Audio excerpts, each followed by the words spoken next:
সবাইকে জানাই সরস্বতী পুজোর অনেক অনেক শুভেচ্ছা। তো চলো আজকে সকাল থেকে ভিডিওটা শুরু করা যাক। তোমরা পুরো ভিডিওটা দেখতে থাকো, আশা করি তোমাদের ভালো লাগবে। দেখো গাছে আবার নতুন করে ফুল হচ্ছে, আর ফুলগুলো কতটা সুন্দর লাগছে দেখতে, মানে সাদাতে গোলাপিতে মিক্স করে খুবই সুন্দর হয়েছে। তো সকাল সকাল এইগুলো তোমাদের সাথে একটু শেয়ার করলাম। আর তারপর দেখো এখন চলে এসেছি পুষ্পাঞ্জলি দিতে, মানে এটাই হচ্ছে আমাদের বাড়ির কাছে, মানে ঠাকুর এনেছে। তো প্রতি বছর এখানেই পুষ্পাঞ্জলি দিই। তো এখন দেখো এখানে হোম হচ্ছে, তারপর পুষ্পাঞ্জলি দেব। আর মা বাবা যেহেতু নেই, তো বাড়িতে মানে রান্না বান্না সব কিছু আমাকে এরপর করতে হবে গিয়ে। তো বোন যাবে কলেজে, আর আমি বাড়িতেই থাকবো। তো দেখো তোমাদের সাথে মানে ঠাকুরগুলো একটু শেয়ার করে দিই, কলেজে ঠাকুরটা। তো খুবই সুন্দর ঠাকুরগুলো দেখতে। তারপর দেখো আমি প্রসাদ নিয়ে পুষ্পাঞ্জলি দিয়ে বাড়ি চলে এসেছি। আর আজকে মুড়ি খাবার করেছিলাম, মানে আলু দিয়ে মটরশুঁটি দিয়ে ভাজা করেছিলাম, তো মুড়ি খেয়ে নেবো। আর তারপর দেখো আমি রান্না করব, তো সেই জন্য বাঁধাকপি কেটে নিয়েছি। তো একটু একটু রান্না বান্না করবো, যেহেতু কালকে আবার বাসি খাওয়া আছে, ষষ্ঠী আছে।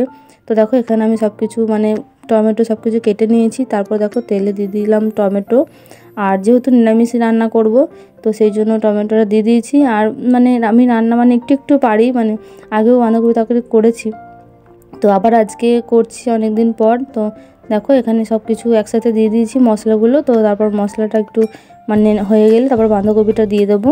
আর তারপর বেশি জল দেওয়ার দরকার নেই, একটু সেদ্ধ করে নিতে হবে, সামান্য ওই যা জল আছে ওতেই হয়ে যাবে, কারণ বাঁধাকপি থেকে অনেকটা পরিমাণে জল বের হয়। তো দেখো আমাদের বাঁধাকপি মানে প্রায় হয়ে গেছে।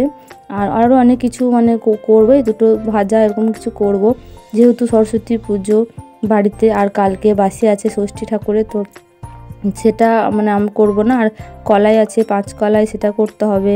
তো দেখো এখানে তারপর ফুলকপি ভেজেছিলাম একটু। 2000 years later.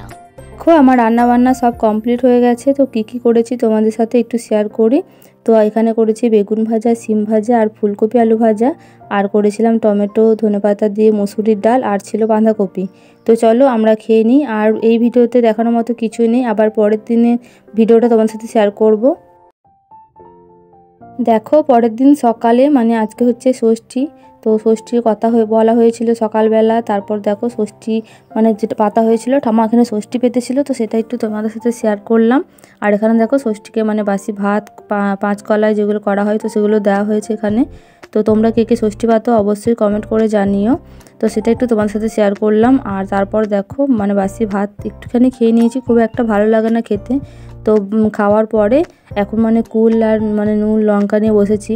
তো খুবই সুন্দর দারুণ খেতে হয়েছিল। আর যেহেতু মানে সরস্বতী পুজো হয়ে গেল, সরস্বতী পুজোর আগে কুল খেতে নেই বলে, তো যাই হোক সরস্বতী পুজোর পরেই আমি কুলটা খেয়েছি। তো খুবই সুন্দর হয়েছিল কুলটা খেতে। ভিডিওটা যেহেতু অনেকটাই ছোট হয়ে গেছে, দেখানোর মতো সেরকম কিছুই ছিল না, তো ভাবলাম তোমাদের সাথে মানে রটুন্তি মেলা থেকে কি এনেছি শেয়ার করি।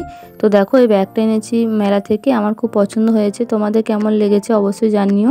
এখানেও দেখো একটা খাপ আছে। আর দেখো এনেছি এই ক্লিপটা, এটা 20 টাকা মতো নিয়েছিল, তো আমি ব্যাগটার ক্লিপটাই নিয়েছি, মা আরও অনেক কিছু নিয়েছে, তো তোমার সাথে একটু শেয়ার করলাম। আর তারপর দেখো সরস্বতী মানে আজকে বিসর্জন হবে, তো সেই জন্য চলে এসেছি। তো চলো আজকের ভিডিওটা এই পর্যন্তই, সবাই ভালো থাকবেন, সুস্থ থাকবেন।